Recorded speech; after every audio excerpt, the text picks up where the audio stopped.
Automated testing is extremely important to our ability to use modern software engineering to benefit our organization and increase our profit, increase our margins, increase our capability, and deliver better quality, higher value software to our customers. So automated testing comes in lots of different flavors. And I'm definitely going to stretch the term automated testing, maybe from your traditional concept. One of the things that automated testing does is it reduces human errors, right? You would think, I used to teach a training class. I still have it on my list of things for manual testers to use Azure DevOps test tools. And we had labs in it. You would think that if there was one group of people that were awesome at following a set of steps from set of steps and validating whether they worked or not, you would think that a group of testers would be that magical group of people that would be able to do that. And it's absolutely not the case.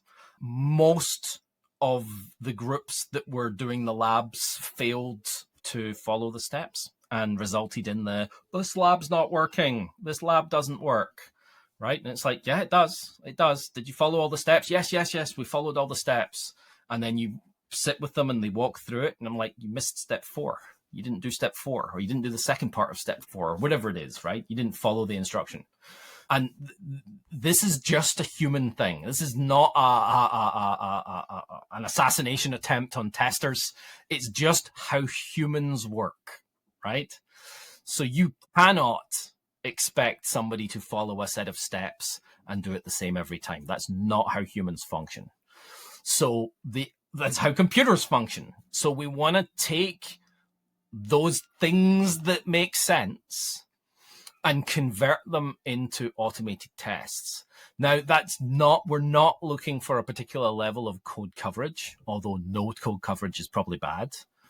Chasing code coverage is always a bad idea because you'll just have lots of people writing terrible tests that get you good code coverage but don't actually validate your product, right? So don't chase code coverage or test coverage.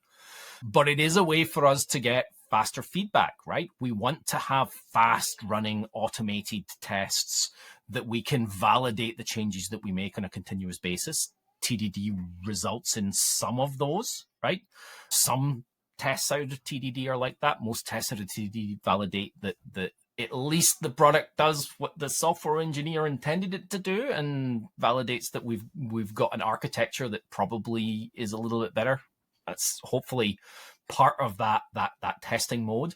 But the value in automated testing is it happens the same every time. You do need to balance this idea of test infrastructure, right? Because when we write test automation, we have a body of tests. And whenever we make a change to our product, it's going to have an impact on those tests. There used to be a great feature in Azure DevOps that had something called test impact analysis. And you could make a change in the code and it would tell you exactly which code paths had changed and tell you which tests were impacted. I think there was a lot of false negatives, which is why it's not well thought of, but it was a great idea, right? A great idea. How do we know what tests we need to run? Well, let's look at what's changed and what the tests hit. And are we missing something, and which tests need to be rerun in order to know, reducing your test matrix. But because that fundamentally doesn't work because of complexity, right? That's what got in the way, complexity of software engineering. We need to run them all, which means they all need to be super fast.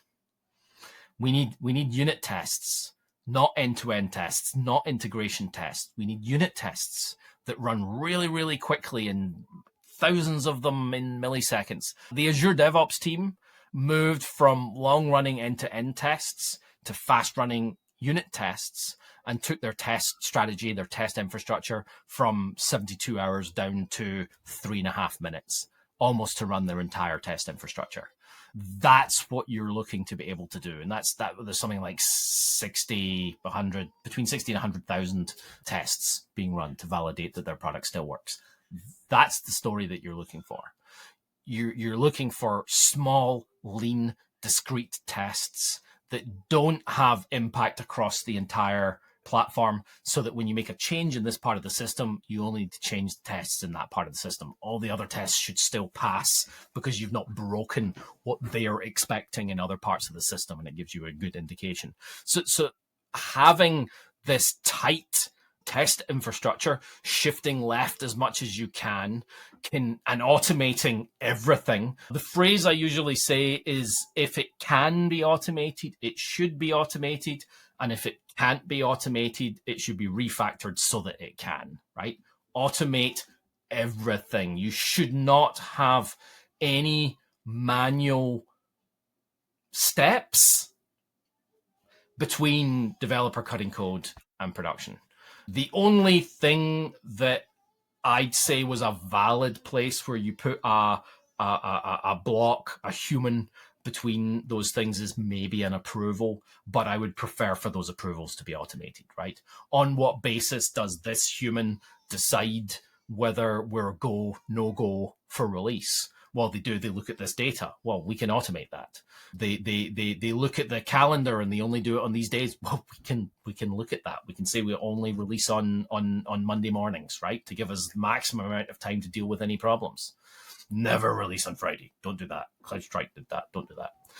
We can do all of those things. We can automate everything so that we have that engineering excellence, modern software engineering excellence built into our entire story, so that we can then spend the time that we would have spent doing all those things manually and fixing all those problems, focusing on delivering the value that's going to generate the revenue that we need to grow and create more.